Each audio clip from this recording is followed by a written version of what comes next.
I will say this because I say it on every single podcast. If they lock me up for some insane bullshit, Andrew Tate has been arrested. I didn't do it.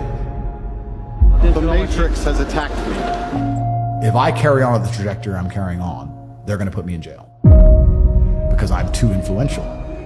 For the people watching at home, they just need to sit and understand that the system does not make rules for the good of you.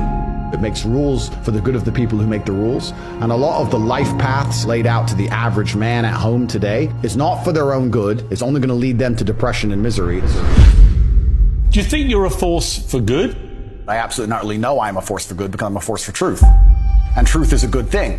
Without truth, we're going to end up in absolute tyranny and slavery, and we're already on our way there. I think there's a whole swath of the population, especially young men, that feel disenfranchised.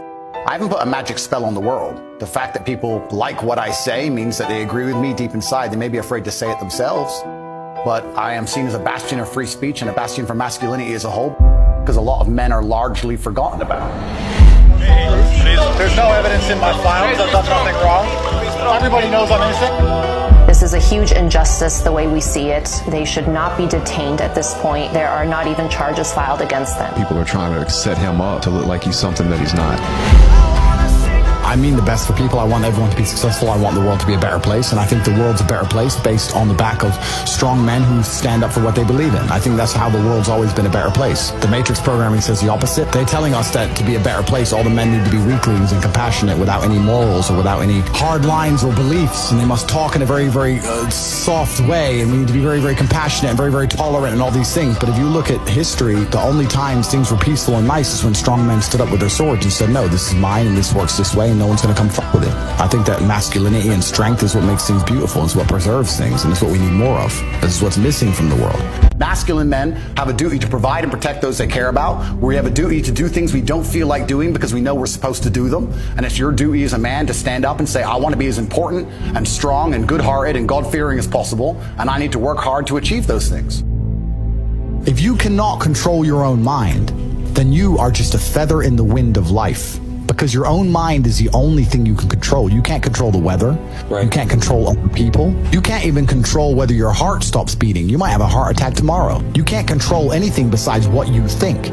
There's no such thing as too much masculinity if it's genuinely masculine. Genuine masculinity is not out here to hurt people. It's absolutely the opposite. It's out here to protect. And when bad things happen, they call traditionally masculine men. If you need a firefighter, you need a masculine man. When you call the police because of the problem you had, you want masculine men. And as soon as a woman or a man is in trouble, when you look for backup, you look for masculine men. And masculine men have a duty to provide and protect those they care about. We have a duty to do things we don't feel like doing because we know we're supposed to do them. And that's why we stayed in the Titanic and died. And the dangerous thing about overly emotional men is that they're dangerous. They're genuinely dangerous. This is what's crazy. All these people who talk about toxic masculinity and how bad it is for men to be traditionally masculine. A traditionally masculine man does things he doesn't feel like doing because it is his duty to do them. He charges into the building because it is his duty. Not because he feels like it, because it is his duty. We're now teaching the new generation of men that they don't have duty and they can just act on their feelings and act how they feel, and they don't have to act as a man should. Do you know what happens when you get men who just act how they feel? You get school shooters, you get violence, you get rapists. Men who do not control their emotions are dangerous. If you find a man who is stoic, he's not going to hurt people. He's going to sit and think about his actions very carefully, and he's going to be a good man who protects and provides for his family. You find a man who just acts out on impulse and does whatever he feels like, you're going to find a dangerous man. Sitting here telling men to cry more and act with their feelings and it's okay to feel this way, that way, etc., and have no self-control. That is why we have the problems we have in the world. Absolutely and utterly wrong. So when they talk about toxic masculinity, they have it completely inversed on its head. Completely and utterly wrong. We need to be teaching stoicism. We need to be teaching young men to understand that the world is very, very difficult. It's hard to be a man. You're going to feel bad sometimes. You need to suck it up and perform anyway. Not just sit there and cry your eyes out or blame other people. We live in a comfortable world now where people think, oh, it doesn't matter, it doesn't matter. But you know what? To some degree, it does matter. It does matter, and I'll tell you who it matters to. It matters to your soul, and it matters to God. I stand in the mirror with a pure heart. I know I am the best version of me that could possibly ever exist. I know that God is proud of me. There's nothing that God hates more than sloth and laziness. If God were to create a man and that man were to sit around and do fuck all, God will frown upon you. It's why you're never lucky. If you're listening to this and you think I'm never lucky, I'll tell you why, because God dislikes you because you're fucking lazy. Start to work. Start to show God the beauty of his own creations. You'd be amazed how lucky you'll become. Wow. God is unhappy with these people.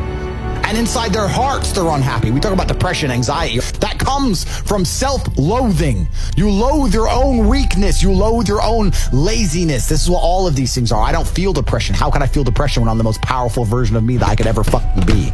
How can I feel depression when I could squeeze my own hand hard enough to break my own bones? How can I feel depression when I've smashed and destroyed 68 people's faces in front of me, men who thought they could test me in fair combat? How can I feel depressed? It's impossible. Do you understand?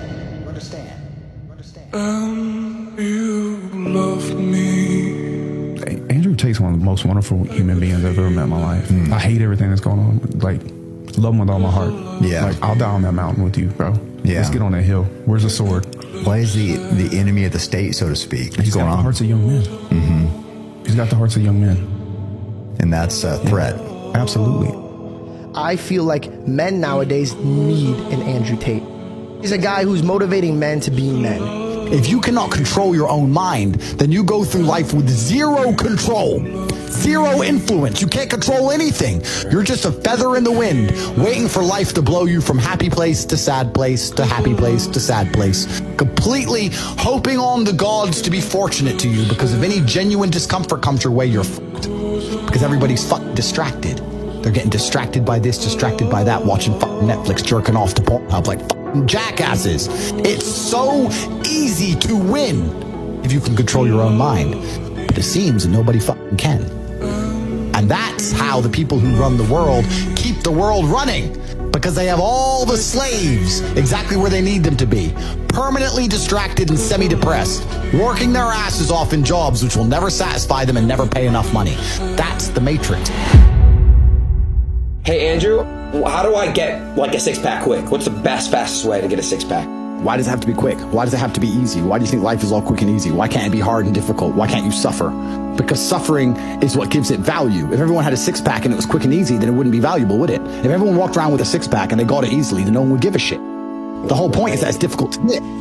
Value is linked to difficulty. If you want something that is valuable, you need something which is difficult to obtain. The fact that you just said you wanted it quick and easily shows that your whole mental model is fucked. You shouldn't be thinking about quick and easy. You should be thinking about hard, suffering, pain, going through it. That's what you should be thinking about. This is going to be hard, but I'm going to do it anyway. Because when it is done, then everyone's going to know that I went through something difficult. Why do you want it to be quick and easy? You're Don't right. you understand how it defeats the your mind is? It defeats. Your mind is broken. Your mind is broken. I say that life as a man is exceptionally difficult. I say the most beautiful and the most terrifying thing about being a man is you're born without value. Society doesn't care about you. You're only going to be cared about based on how useful you are. You have the chance to build yourself up and become a superhero if you're prepared to do the hard work and be indefatigable enough to never quit. But if you're going to stand around and wait for a handout, nobody's going to ever respect you. I think that the world's never going to think you're important unless you make yourself important. I think you get to decide what character you want to be in this movie, which is your life. You can decide if you want to be a comedian or a musician or a fighter. You get to decide what you want to be. And if you work hard enough, you can become it. It's the denial that's going to hold you back the most. The people who go, yes, I'm wasting my potential. Those are the ones who have potential. The ones who stand up and go, I am wasting my potential. I could be anything and I am not that yet. They have a chance. This stream actually, like, I'm pretty sure changed like lives. I swear to God. Like, you changed lives just now. I hope so.